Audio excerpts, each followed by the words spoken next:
पति शक्तिवर्धक गोलियां खा के बनाता है पत्नी के साथ संबंध और पत्नी की हो जाती है मौत। तो पूरी कहानी क्या है जानने के लिए वीडियो के अंत तक बने रहें। नमस्कार दोस्तों, मैं जेपी पाल भोजपुरिया उत्तर प्रदेश जिला जौनपुर से।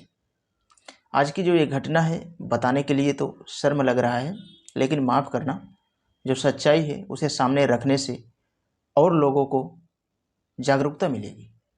आज की जो ये घटना है, यह घटना उत्तर प्रदेश का एक ज़िला है हबीरपुर, और यही हबीरपुर की ये कहानी है।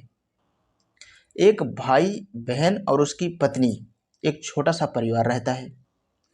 भाई एक सरकारी कर्मचारी था और माता पिता उसके पहले ही गुजर गए थे।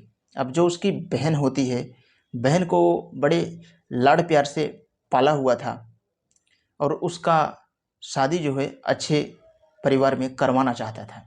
अब धीरे धीरे कुछ समय गुजरता है, लड़की की उम्र काफ़ी हो जाती है शादी करने लायक, और उसकी शादी ये लोग करवाने के लिए नया नया रिश्ता ढूंढना शुरू करते हैं। अब राजेंद्र नगर में एक सॉफ्टवेयर इंजीनियर होते हैं जिनका नाम होता है विजय, और उसी के साथ में इसका रिश्ता सेट कर देते हैं। अब 3 फरवरी 2024 को बारात पहुंचती है। जब ये बारात हबीरपुर पहुंचती है, जो शादी की सारी प्रक्रिया थी वो पूरी की जाती है। फिर उसके बाद में बारात लेके ये लोग घर जाते हैं। फिर शाम होती है। शाम होने के बाद में जिसको देखने के लिए आना था वो लोग आते हैं, देख के जाते हैं। कुछ परिवार के जो लोग होते हैं, पास पड़ोस के, सब लोग तारीफ़ करते हैं कि हाँ, बहुत ही अच्छी बहू है। तो अब यहाँ पे होता क्या है, जैसे रात होती है, अब रात होने के बाद में उस दूल्हे को सुहाग रात के लिए जब एंट्री करवाया जाता है घर में, जब दूल्हा जाता है घर में, जब जाता है तो बस यहीं पे अब कहानी मोड़ पे लेती है। यहाँ से ज़रा गौर से सुनना। यहाँ पे जाने के बाद में कांड क्या करता है, 10-15 मिनट के बाद में जो प्रक्रियाएं होती हैं वो करता है। उसके बाद में ये शक्तिवर्धक टेबलेट खा के उसके साथ में ऐसी हैवानियत करता है। इसको खुद नहीं मालूम होता है कि ये मेरी पत्नी है या किसी दूसरे की। इस तरह से यहाँ पे हैवानियत करता है।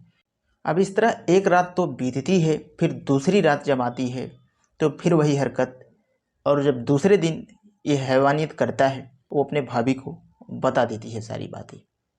और जब दुल्हन अपने भाभी से फ़ोन करके बताती है सारी बातें, तो उसके जो भाई होते हैं और भाभी होती हैं, वो दोनों लोग आपस में बात करते हैं।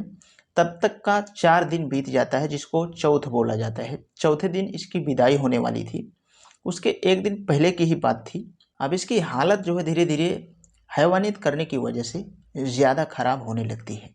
जब इसकी हालत ज़्यादा ख़राब होने लगती है तो इसके ससुराल वाले कहते हैं कि न जाने कितनी दिन से ये इसकी बीमारी है और ये छुपा के रखी है, और हमारे घर पे आके ये परेशानी हम लोगों के ऊपर रख दी है। उसके बाद में ऐसे ही सिलसिला चल रहा होता है। अब जैसे ही इतनी बातें भाई सुनता है, उसके बाद में आता है एक दिन के बाद में इसको लेने के लिए।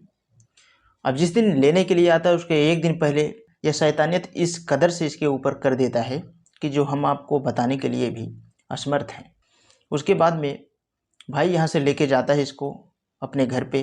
फिर इसका जब ट्रीटमेंट करवाता है तो फिर जो लेडी डॉक्टर होती है वो जो बात बताती है, अब डॉक्टर यहाँ पे उसके भाभी और भाई से बताना शुरू करती है।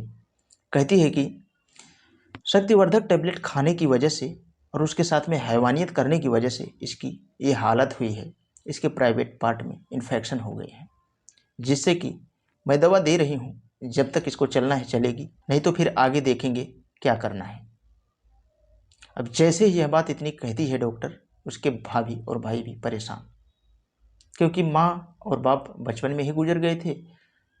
रह गई थी भाभी और भाई, इन्हीं दोनों लोगों के ऊपर पूरी जिम्मेदारी थी। और दवा लेके ये लोग आ जाते हैं घर पे। अब दुल्हन दवा खा रही होती है। जैसे ही 1-2 दिन बीतता है, अब तारीख 10 लगती है। 10 तारीख को सुबह में ही इसकी मौत हो जाती है। अब क्या पता वह मौत बीमारी की वजह से हुई है या फिर हैवानियत करने की वजह से हुई है। अब 7 दिन में उसकी शादी होती है और उसकी मौत भी हो जाती है।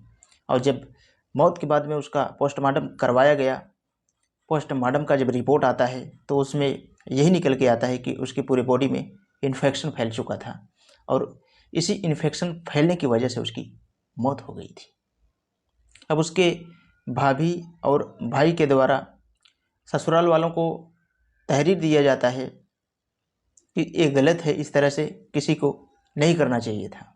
अब जब इस तरह का माहौल होता है, घर पे सैकड़ों के भीड़ में आदमी लोग इकट्ठा होते हैं गांव के, उसके बाद में सब लोग यही बोल रहे थे कि इस लड़की के साथ जो किया गया यह किसी के साथ भी नहीं किया गया है। तो दोस्तों, इस कहानी के बारे में आप लोगों का क्या कहना है, आप कमेंट बॉक्स में अपनी राय जरूर दें। और यह कहानियाँ सुनाने का मेन उद्देश्य लोगों को अवेयर करना है, ताकि आप लोगों के साथ ऐसी घटना कभी ना हो। वीडियो बनाने से पहले मैं एक बार नहीं कई बार सोचा, एक हफ्ते के बाद ये वीडियो बना रहा हूँ। इसके पहले भी मैं चाहता तो ये वीडियो बना सकता था, लेकिन मैं सोचा कि ये वीडियो बनाना ज़रूरी है, ताकि ये वीडियो देख के लोगों को कुछ जानकारियाँ मिल सके और आने वाले समय में लोग खुद को अवेयर कर सकें। तो वीडियो के लिए मैं बस इतना कहना चाहूँगा। अगर आप हमारे चैनल को वीडियो पहली बार देख रहे हैं तो चैनल को सब्सक्राइब करके बेल का आइकन ऑल पे ज़रूर प्रेस कर लें, ताकि कोई भी वीडियो लाऊं तो आप तक आसानी से पहुंच सके। तो आज के लिए बस इतना ही।